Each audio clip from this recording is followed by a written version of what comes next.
Allez. Ok, bonsoir et bienvenue à ce nouveau rendez-vous sur YouTube. Je m'entends, Fernando, c'est pas possible, ça fait un écho. Ah bon? Ouais. Pardon. Alors, si quelqu'un a des questions, il doit écrire dans les chats. Ouais, alors s'il vous plaît, les questions, ça sera bien de les écrire. Je peux enlever ça alors du coup? Oui, tu me le donnes. Ouais, parce que je m'entends et je peux pas parler en même temps. Non, Okay. Ça fait... Alors, si vous avez des questions, vous pouvez parler parce Trop que de c'est voix moi à la qui fois. va... On peut monter un peu la caméra SVP. Oui, Ah d'accord, c'est la caméra, ok. Super, ok. Donc c'est bon? On peut commencer? Ah, je pense. D'accord. Donc la présentation pour... Ok, tu peux Alors, donc bienvenue à ce nouveau rendez-vous sur YouTube. Donc nous allons ce soir vous présenter une conférence. Nous sommes donc le 2 février 2022 et c'est une conférence qui va avoir... qui a quelque chose à voir avec l'actualité, puisque nous allons parler des mystères ce soir de la Chandeleur, ce que l'on appelle en espagnol la Candelaria. Et donc, c'est vrai que quand on fête la Chandeleur, en France particulièrement et dans des pays aussi sud-américains, il y a, par rapport à cette commémoration aussi, une tradition culinaire. On va parler de tout ça ce soir, parce que ça va bien au-delà de la tradition culinaire. Ça a des racines, cette fête et cette commémoration, ça a des racines profondes dans l'humanité. Donc, c'est pas quelque chose qu'on a inventé il y a quelques années, ni quelques dizaines d'années. C'est quelque chose qui accompagne l'humanité pour lui enseigner quelque chose. Donc c'est toujours très intéressant de revenir à nos racines, de nous remémorer un peu l'histoire et de savoir pourquoi on fait les choses. Parce qu'il n'y a pas de hasard non plus dans nos traditions, on va dire, religieuses, et ce soir, puisqu'on va parler de la Chandeleur, nos traditions culinaires. Bonsoir Fernando, qui nous accompagne ce soir aussi. Bonsoir tout le monde, bonsoir Andrea, bonsoir ceux qui nous accompagnent ici. Aujourd'hui, c'est la première fois qu'on fait une émission présentielle de l'Association culturelle gnostique Samael Laxmi de la France. Et nous avons, comme Andrea a dit, un jour très spécial, une commémoration à niveau ésotérique, à niveau de la nature, le 2 février. Et on va profiter aussi pour réaliser une émission particulière où on va unir la partie ésotérique, la partie que nous sommes en train de vivre ici. Nous avons fait une pratique avec les feux, avec les pouvoirs ignés de la nature, du cosmos, de la mer divine, tout ce qu'Andrea va expliquer. Et donc on a pratiqué la gnosis et maintenant on va aussi passer à la partie théorique, à la partie de l'étude, qui c'est une partie, je réfléchissais que l'ésotérisme est aussi quelque chose qu'on cherche à comprendre plus profondément toute notre vie. C'est un chemin de recherche, c'est un chemin d'investigation, de méditation. C'est pas théorique. Et voilà. Donc, bienvenue à cette podcast de la Gnosis Samael Laxmi, France. Donc, on va commencer tout de suite avec la première gravure, voilà, avec le premier dessin.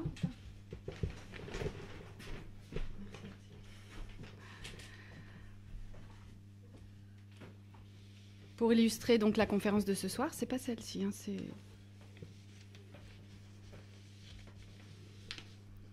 Voilà. Donc, est-ce que vous voyez correctement? Oh là, je vois plus personne. Est-ce que vous voyez, si vous pouvez écrire sur le chat, si vous voyez correctement la... Oui, merci beaucoup, Clark. Ok, Fabiano, merci. Donc, vous voyez la représentation d'une créature en flamme. Et ce soir, justement, comme Fernando l'a dit, nous venons de réaliser une pratique très importante pour nous. La pratique que nous faisons avec la salamandre en chef des élémentaux du feu que nous appelons la Candelaria. Et à travers cette pratique, nous demandons l'élimination de quelque chose qui fait obstacle dans notre vie, dans notre quotidien et dans notre parcours spirituel. C'est une pratique qu'a donnée le maître Samael. Fernando, tu veux illustrer un peu plus à ce sujet? En fait, je pense que c'est une pratique qui a été toujours pratiquée pour les ésotéristes. Donc, le maître Samael, le maître Laxmi, ils ont repris cette tradition, mais c'est pas quelque chose de neuf. Sinon, c'est plutôt la Gnosis, une des missions que la Gnosis a dans l'actualité, c'est faire revivre, c'est réactualiser les enseignements de la vie, les enseignements de l'esprit, les enseignements qu'on appelle aujourd'hui l'ésotérisme ou l'occultisme, parce que l'occultisme, ce n'est pas quelque chose lié à la sorcellerie, c'est quelque chose qui est occulte, parce que l'humanité, elle est devenue aveugle aux choses spirituelles, la dimension supérieure, elle ne connaît plus les élémentaux.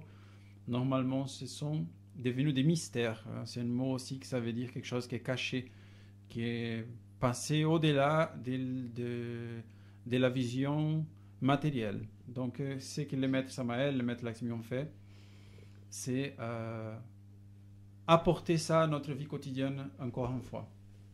Donc, nous avons ce soir procédé à une célébration. Et c'est une célébration, comme je vous le disais au début de cette conférence, qui accompagne l'humanité depuis très très longtemps. C'est une célébration qui pratiquement est en train de nous laisser entrevoir la fin de l'hiver, même si ce n'est pas encore tout à fait terminé. Mais vous allez comprendre pourquoi. Et c'est aussi une célébration de la lumière. C'est une célébration de la fécondité. Et pour cela, pour illustrer cela, on va passer à la deuxième image. Et je vais vous parler un peu de Birgit. C'est la déesse celte de la nature. Voilà. Et là, vous la voyez dans toute sa splendeur. Et vous la voyez aussi avec un vêtement vert. Et ce vêtement vert est très important, enfin en tout cas cette couleur. Vous voyez aussi comme des cercles concentriques au niveau de son ventre. Ça aussi, c'est important pour nous, ce symbole. Ça me fait penser au symbole que nous utilisons dans l'association. Oui. Samael Laxmi, c'est les 3 cercles, c'est un symbole solaire et du feu. Mm-hmm. Je ne sais pas si c'est une coïncidence, mais j'ai lu il y a quelques temps que les Grecs anciens qui travaillaient avec les métallurgies, ils utilisaient aussi ce symbole pour dire qu'ils travaillaient avec le feu solaire. Mm-hmm. Le symbole du soleil, astrologiquement parlant, c'est aussi un cercle qui a un point en son centre. Donc, mais le ventre de la femme en lui-même représente ce cercle. Aujourd'hui, on voit l'apparition de beaucoup de cercles féminins qui vont représenter en fait ce pouvoir de la fécondité, ce pouvoir de l'union, ce pouvoir de la protection que représente le ventre d'une mère pour son enfant. Et donc, nous voyons ici Birgit.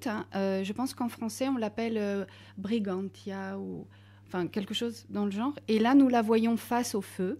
Donc, c'est une déesse de la nature. Cette couleur verte est aussi utilisée, vous allez le voir après, dans des célébrations, dans différents endroits du monde, pour le 2 février, parce qu'on utilise des bougies de couleur verte pour célébrer la mère nature, mais la mère dans toute sa splendeur, même puisqu'on le verra aussi dans le catholicisme, la Vierge Marie. Donc, c'est ce qu'on appelle couramment une festa candelarum, c'est-à-dire une fête qui est basée sur une procession avec des chandelles. Ça, c'est pour le 1er février. Ça commence le 1er février, cette procession, autour de cette image de la mère divine qui s'appelle Birgit, cette déesse celte. Mais c'est aussi une mère qui nous apporte la médecine. Donc, elle nous fait penser aussi à la fertilisation de la nature, à la fertilisation de la terre. C'est-à-dire qu'on va rentrer dans une étape aussi où on va pouvoir retravailler la terre pour retrouver ce nouveau cycle de fécondation. Mais il y a encore un autre mot important, c'est le mot de purification. Ce feu, ces chandelles, ces flammes devant la mère nature, comme on le voit maintenant, ça nous fait penser aussi à cette purification. Donc, il y a un rituel aussi, pas vraiment un rituel, mais une tradition qui veut que le 1er février, on réalisait des crêpes. À des époques très très anciennes, on réalisait des crêpes et on disait que la première crêpe que l'on faisait, on devait la faire sauter, la crêpe, il fallait qu'elle retombe parfaitement dans la poêle et dans l'autre main, il fallait tenir une monnaie. Et si la crêpe retombait parfaitement dans la poêle, ça portait chance à la personne qui était en train de faire cela. Et ensuite, on conservait la crêpe au-dessus d'une armoire pendant toute l'année. Et ça portait chance aux personnes. et on mettait la pièce à l'intérieur de la crêpe. Donc vraiment, le fait de manger des crêpes, peut-être vous ne le saviez pas, c'est pour porter chance.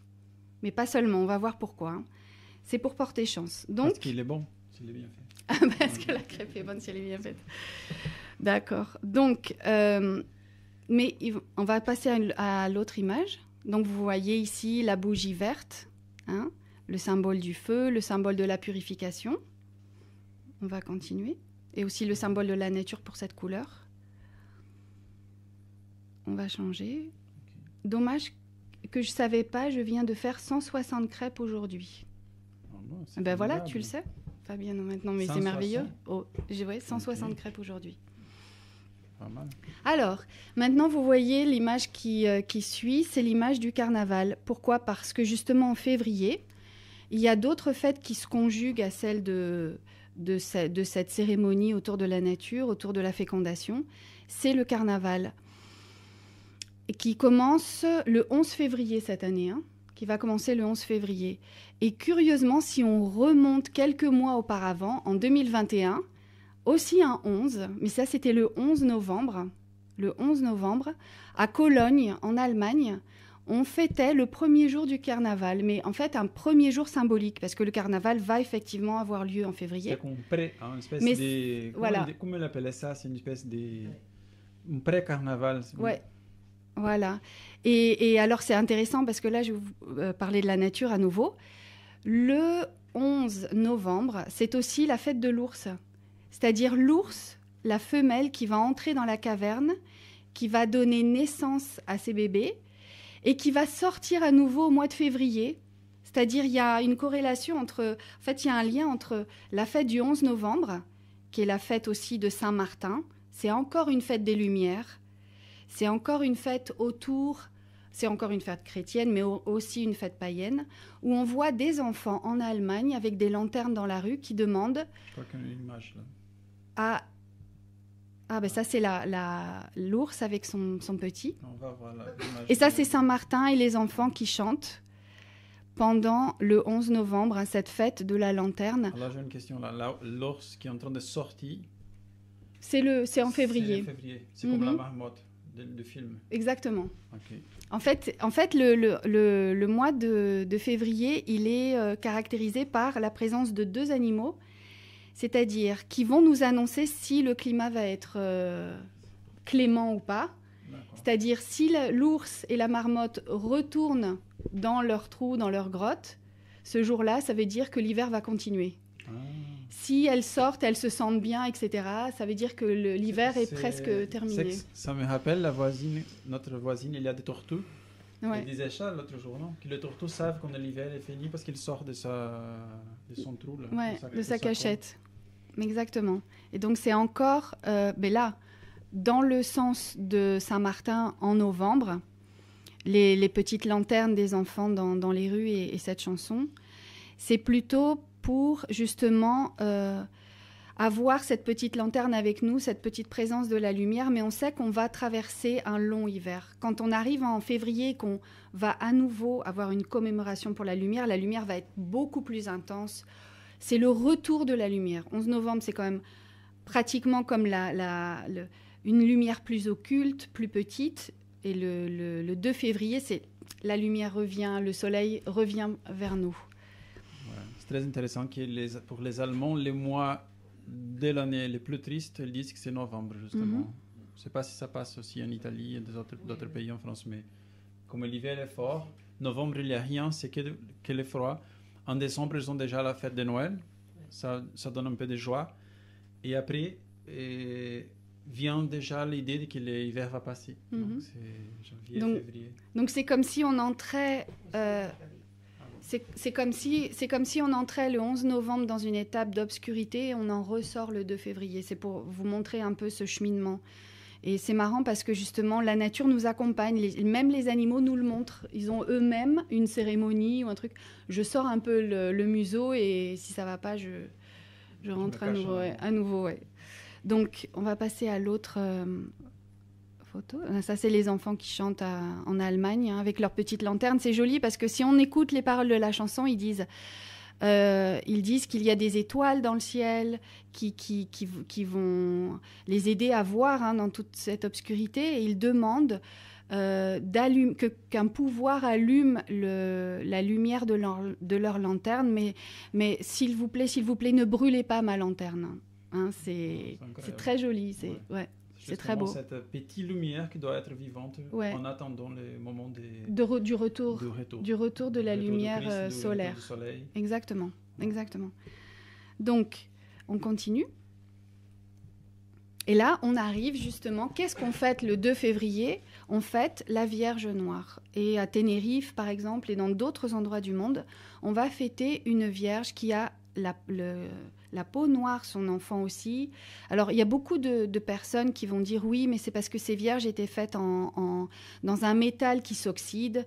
D'autres diront parce qu'elles étaient faites en bois, etc. Donc, c'est la raison pour laquelle elles se sont noircies au cours du temps, etc. Mais sachez que bien avant que, en fait, on commence à construire des cathédrales et en mettant une image de la Vierge représentant la force divine qui s'exprime dans ces lieux sacrés, il y avait des lieux de culte pour Isis. Et Isis, justement, c'est la représentation de la Vierge Noire. C'était une déesse à la peau noire. Et c'était elle, justement, qui était célébrée autant à Paris que dans d'autres lieux de France et dans d'autres lieux du monde. Donc, Isis. Exactement. Les baptêmes exactement. d'Isis. Absolument. Voilà. Donc, et en plus, si on voit, il y a plusieurs cathédrales qui ont la Vierge Noire dans la partie comment ça s'appelle ? La partie qui est en bas. La crypte. La crypte. Voilà. Et la crypte, justement, parce qu'il y a des mystères cachés de la mort, des enfers. Donc la Vierge, elle est toujours en accompagnant son fils, soit dans les ciels, soit dans l'enfer, elle veut toujours l'aider. Milan, Biella. Voilà. Je pense qu'à Paris même il existait, mais ils l'ont enlevé. Dans le don de Milan, de la cathédrale de Biella. Voilà. D'accord. Eh bien, justement, on va en reparler de ces endroits, justement, parce que, en fait, Fulcanelli même nous parle, je crois, de la Vierge Noire, il me semble. En fait, c'est la mer d'en bas. C'est la mer d'en bas, mais c'est celle qui représente aussi la nature. Vous voyez, regardez la couleur de la terre. C'est vraiment celle où... C'est cette mer qui nous rappelle le fait que cette fécondation, elle a lieu sous terre. Elle a lieu, la graine est semée dans un endroit obscur pour pouvoir germer et devenir une plante. Et c'est marrant parce qu'on va voir, c'est tout un... On va dire, ce sont différentes étapes de la création. La mer Noire au début. Ensuite, nous avons la Vierge Blanche. Oui, c'est ça, parfait. Ouais. La Vierge Blanche qui est représentée dans les cathédrales à l'intérieur. Et ensuite, nous avons la Vierge Dorée. Et la Vierge Dorée, on la retrouve, encore une fois, au Duomo de Milano, comment on l'appelle ? La Madonnine. La Madonnine. Il y a aussi à Marseille... Notre-Dame de la Garde. Notre-Dame de la Garde. Oui. Je pense que celle-ci, c'est la... C'est ça, de Notre-Dame de la Garde. Et c'est très impressionnant aussi parce que cette Arocamadour, nous dit Karine, et la Vierge Czestochowa, la Vierge de Pologne. Oui, exactement. Donc il y a plusieurs Vierges noires. Montserrat. Il y a aussi une... À Montserrat. Montserrat, il y a la Vierge Noire. La Montserrat, la Vierge Noire aussi. Oui. Oui. Donc ce sont différentes étapes. C'est-à-dire cette mère, au départ, qui représente la terre, la nature. Ensuite, la Vierge blanche, immaculée, c'est-à-dire la pureté de la Vierge. Et ensuite, la Vierge dorée, qui nous amène à des niveaux encore spirituels beaucoup plus élevés. Et justement, elle se trouve, elle, au sommet de l'église, ça veut dire sur le toit de la cathédrale, du dôme. Donc ça, c'est encore, ça attire notre attention et ça provoque en nous beaucoup de réflexions. Et donc, on va continuer. Et là, nous avons également le 2 février, une autre date importante dans le christianisme. C'est la présentation de Jésus au temple. C'est-à-dire 40 jours après la naissance. Donc, Marie et Joseph apportent l'enfant au temple. Et alors, c'est très intéressant parce que on va dire le rabbin, le sacerdote qui va accueillir cet enfant, va dire aux gens qui sont là, aux participants, que cet enfant va être la lumière du monde. Et c'est quelque chose qui surprend beaucoup Marie, ce que dit le sacerdote à ce moment-là. Et en fait, oui, le 2 février, c'est le retour de la lumière. Les jours vont allonger maintenant, vont s'allonger nettement, de façon remarquable. Ouais, très marquée. Ouais. Donc, ça, c'est une chose. Mais il y a encore autre chose par rapport à Marie. C'est aussi la purification de Marie. Le même jour, le 2 février, elle présente son enfant au temple et elle va se purifier au mikvé. C'est les bains traditionnels juifs où la femme, hébreu, où la femme va et se nettoie après l'accouchement, 40 jours après. Donc, ensuite, on va passer... Ah ouais, voilà, ça c'est la fameuse marmotte qui sort de son trou pour voir si le temps est clément, si elle peut vraiment sortir complètement. Elle est jolie. Mm-hmm. On va continuer. On continue? Oui, oui. On ne Regarde. reste pas sur la main. Ouais, voilà. Ah, à propos, il y a un film très intéressant sur le jour de la marmotte. Et oui. Très, Bill Murray. ouais, avec Bill Murray, si vous avez la possibilité de le voir, qui s'appelle comme ça, Le jour de la marmotte, qui est l'histoire d'un homme qui vit un jour. En fait, chaque jour où il se lève, il se réveille, le jour recommence de la même manière. C'est-à-dire, c'est un jour sans fin. Je crois même que c'est le jour sans fin. Ouais. Et en fait, il doit apprendre. Regardez comme c'est intéressant. Justement, en février, ce 2 février, une très belle idée la morale, de la récurrence, de la répétition. Il doit changer absolument quelque chose dans sa vie, dans sa façon d'être, dans sa façon d'agir, de penser, de sentir, pour que ce jour ne se répète plus, pour que les choses changent et qu'il sorte de cet enfer d'un jour qui se répète.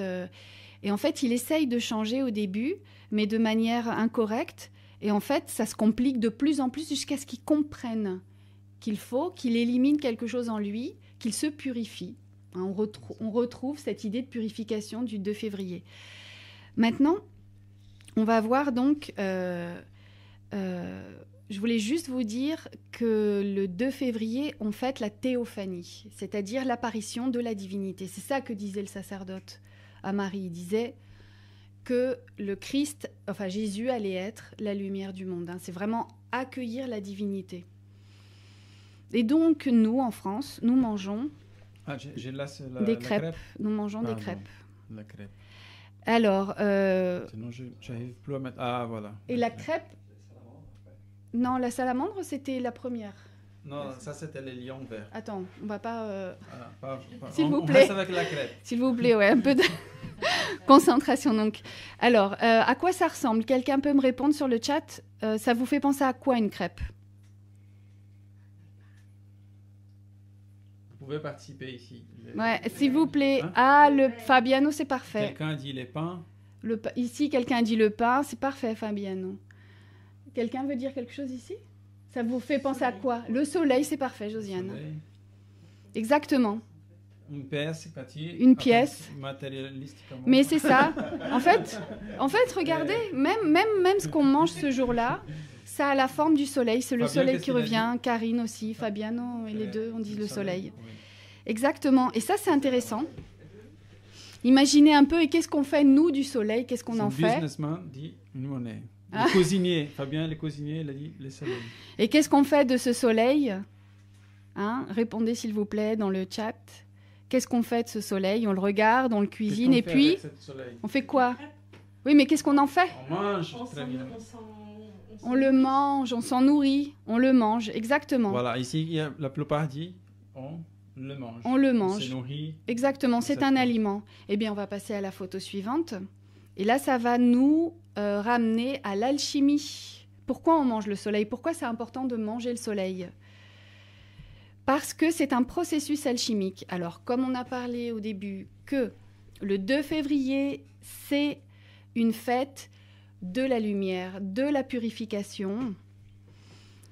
Là, on passe directement à l'alchimie. Vous voyez un lion vert avec 7 étoiles sur son flanc, depuis la tête jusqu'aux pattes, qui est en train de dévorer le soleil. Et pourquoi? Parce que ça représente l'or de notre énergie sexuelle, C'est ce qui a le plus de valeur en nous, ce que nous devons travailler. L'or alchimique a beaucoup à voir, est notre énergie sexuelle. Et ce lion qui est en train de manger, ce lion vert, encore une fois la couleur verte, qui est en train de manger le soleil, c'est un processus de purification, encore une fois, de notre énergie. Pourquoi ? Parce que le lion vert peut représenter deux choses. Le vitriol, certains disent le vitriol. Fernando, vitriol. Visita interior a terra rectificando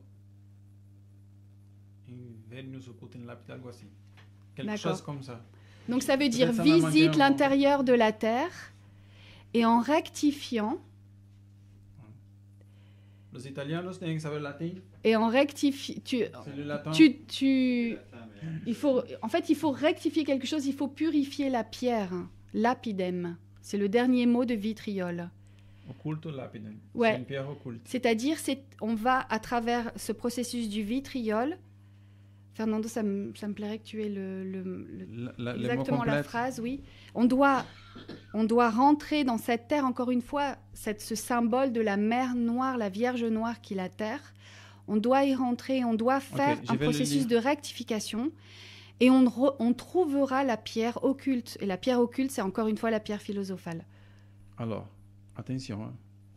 Je fais un grand effort de mémoire. Visita interior terrae retificando in Venus occultum lapidem. Donc visite. C'est-à-dire visite l'intérieur de la terre. Et en rectifiant. Et en rectifiant. Tu trouveras la pierre cachée. D'accord ? La pierre philosophale. Oui, la pierre qui est cachée, la pierre que... Donc, qu'est-ce qui se passe avec le vitriol ? Qui va nous permettre d'avoir la transformation. Exactement. Mais au niveau chimique, qu'est-ce qui se passe avec le vitriol ? Le vitriol, c'est un acide. C'est-à-dire, ce vitriol, il va purifier l'or. De la même manière, le mercure, est-ce que vous savez, malheureusement, on le sait, c'est très dommage ce qui se passe dans la planète, mais les gens qui cherchent l'or dans les rivières mettent du mercure. Parce que c'est justement le mercure qui va désigner où se trouve l'or. C'est lui qui va marquer l'or. Mais le mercure aussi, il va purifier l'or. Donc le vitriol en lui-même, l'acide et le mercure font un processus de purification de l'or. Ça, c'est au niveau chimique. Mais dans notre anatomie, le mercure, c'est-à-dire, c'est aussi notre énergie sexuelle, va purifier l'or qui se trouve dans notre énergie sexuelle. Fernando, tu veux... Oui, c'est très intéressant. C'est-à-dire, les mercures, parce que tu as dit le soleil que les lions vont manger. You lost your network connection. Ok, un petit souci technique. Ça va, Antoine, ton portable? Ça semble que j'ai perdu. Ok. Si quelqu'un peut confirmer sur le chat si vous recevez à nouveau la communication. Est-ce que vous nous entendez? Oui, ok. D'accord, parfait. Donc oui, regardez, quelqu'un a dit que ça ressemblait à l'hostie. Comme je peux pas... Oui, c'est l'hostie, et l'hostie est effectivement ronde également. Exactement. Donc, nous voyons qu'il y a... Tu m'avais posé une question. Oui. Donc, le soleil ou l'or, c'est pas l'énergie, sinon que dans l'énergie se trouve l'or. Exactement. Et on doit utiliser le mercure et le soufre pour trouver l'or. Pour pouvoir extraire de l'énergie, transmuter l'or. Exactement. Plus précisément, oui. C'est un processus. La pierre philosophale, c'est le Tosoma Iacon. Voilà. C'est l'homme solaire. C'est pour ça que le lion, il mange... Il doit manger. Mais c'est un processus pour extraire cette énergie. Ça ne va pas se donner d'une façon mécanique. C'est là Et pour cela, on a besoin de la pierre. Exactement. Donc, il y a comme une dissolution de ce qu'on appelle l'or vulgaire, de l'énergie qui a son stade vulgaire ou ordinaire, pour la convertir en une énergie qui transporte l'or, qui arrive à un grade élevé de pureté qui correspond à ce qu'on appelle l'or. Ok.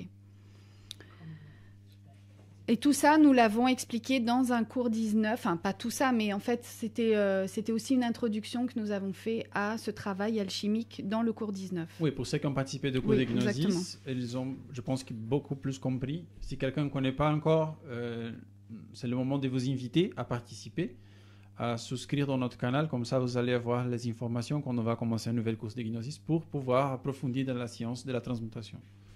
Ok. Donc on va continuer voir. On passe, c'est encore ça, c'est encore un lion. De lion. Oui. Voilà. Là. Ah, et voilà. Donc maintenant, pour conclure, pour terminer le cours de ce soir, nous allons voir qu'en février, il y a encore une autre célébration. Enfin, plus maintenant, plus aujourd'hui, mais en tout cas à Rome, dans la Rome antique, ce qu'on appelait les Lupercales. Pendant cette célébration, donc, il y avait des cérémonies aussi qui avaient beaucoup à voir avec la fertilité, avec la fécondation et avec l'éclosion de la force sexuelle, le retour de la force sexuelle qui présage donc l'arrivée du printemps, finalement. Et donc, cet événement arrivait, le Lupercal, entre le 13 et le 15 février. Et là, on voyait donc des jeunes gens qui s'habillaient en loup et qui allaient, entre guillemets, parce que c'était pas fort non plus, j'imagine que non, fouetter des femmes dans la rue pendant des processions, justement. Et ça avait il y avait tout un contexte pour leur donner, on va dire, le don de la fécondation, pour provoquer chez elles la fécondation, la fertilité, on va dire, la fertilité. Et donc, il y avait, pendant les Lupercales, un dieu, mi-homme, mi-bouc, qui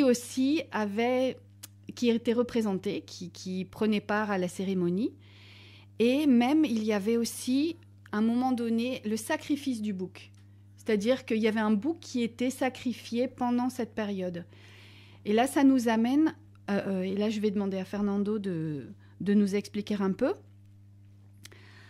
à l'importance du symbolisme du bouc dans la fertilité, dans cette époque de l'année, et ce que ça représente par rapport à un événement qui est arrivé le 2 février 1997 au maître Lakshmi. Oui, bien. Donc, premièrement, on doit faire une précision de que, au début, les enseignements ésotériques ont un symbolisme.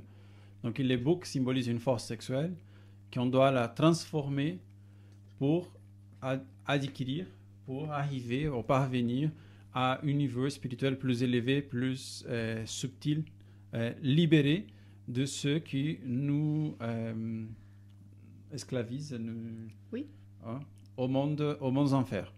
Donc, quand les temps, à fur et à mesure que l'humanité perd le mystère ou que ça devient occulte, là, on va voir que l'humanité va faire des choses qui n'ont aucun sens, qui seraient par exemple comme les sacrifices d'animaux. Donc, nous ne sommes pas d'accord. C'est bien de préciser. Et, c'est qu'on doit sacrifier, comme le Christ a enseigné même quand il est allé au temple pour jeter les comment ça s'appelle là, les marchands. Quand il a il a fait sortir les marchands du temple. Ouais, ce qu'on doit sacrifier sont nos animaux psychologiques, qu'on appelle dans la gnosis l'ego. On ne va pas devenir de meilleures personnes si on va tuer des animaux. On va devenir encore pire avec la cruauté. Donc ça, c'est très bien de savoir qu'il s'agit d'un processus ou d'une rituel symbolique simplement qui a resté dans des cultures générales comme le bouc émissaire. Donc, c'est ça. Le 2 février, c'est une fête aussi très importante parce que le 2, c'est le numéro de Christus. C'est le Père, le Fils et le Saint-Esprit. Donc, le 2, c'est le Christ. Et le Christ en soi-même, il y a aussi un dédoublement. Il y a aussi une partie à lui qu'on appelle dans l'ésotérisme les daimons. Les daimons serait la réflexion de Christ. Et c'est cette partie qui met à épreuve l'initié pour voir s'il est suffisamment purifié ou noble pour arriver à Dieu.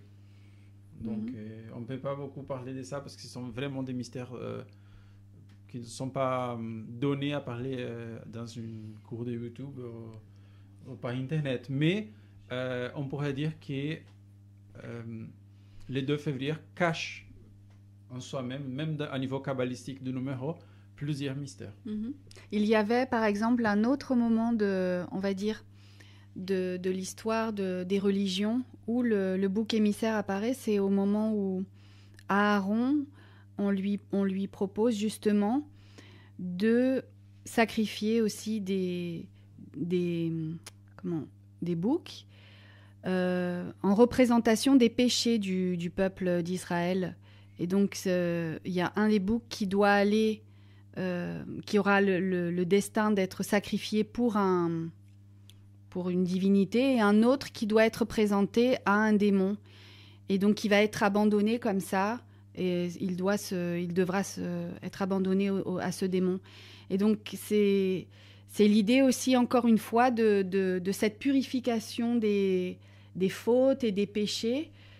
Et en fait, tous ces mystères qui englobent ce symbole du bouc émissaire et tout ça, c'est vrai, comme disait Fernando, c'est très difficile d'en parler là maintenant par ce canal, mais il y a des mystères, des informations cachées. C'est pas aussi simple qu'on pourrait le voir quand on lit le Lévitique. On pourrait pas croire que les choses se passent telles qu'elles se passent, comme elles sont racontées là.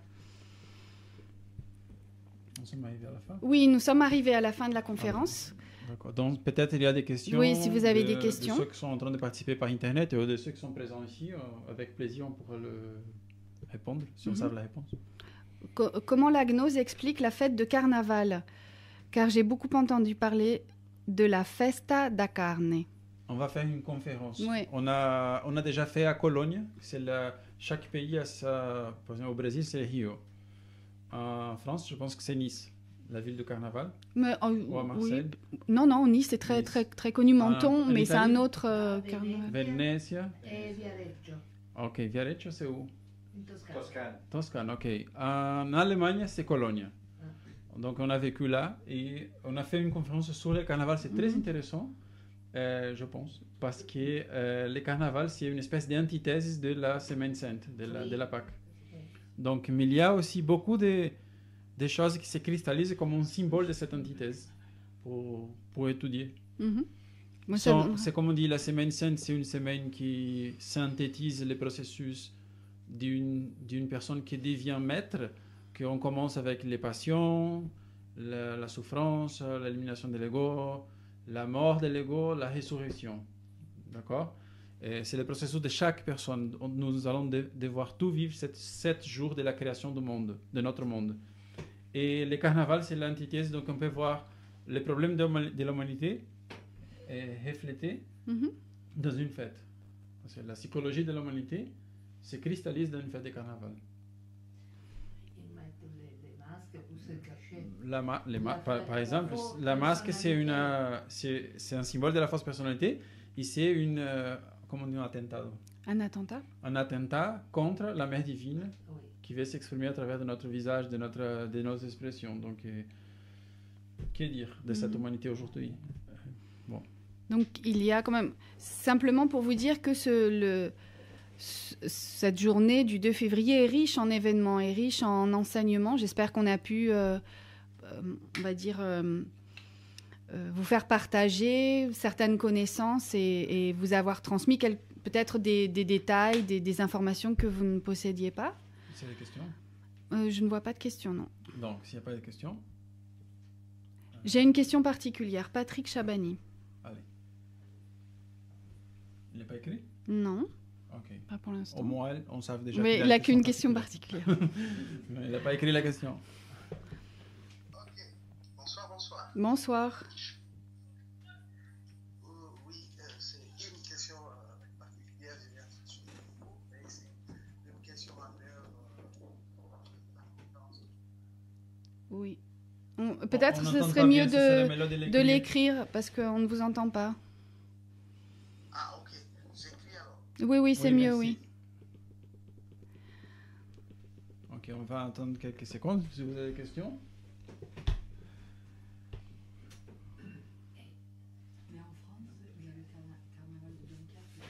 Oui, oui, bien sûr, il y a d'autres endroits. Hein. Menton, Nice, Dunkerque. D'accord. Plus grand que Nice, Dunkerque. Mais ils n'ont pas le même... Ah, Dunkerque, c'est près de l'Angleterre. C'est vraiment énorme, celui de Dunkerque. Mm. Il est très connu vraiment en France. Oui, oui, oui. Alors que Nice, je crois que c'est plus un truc avec les fleurs, tout ça. Oui, c'est plus paisible. Ouais, c'est plus paisible. Hein.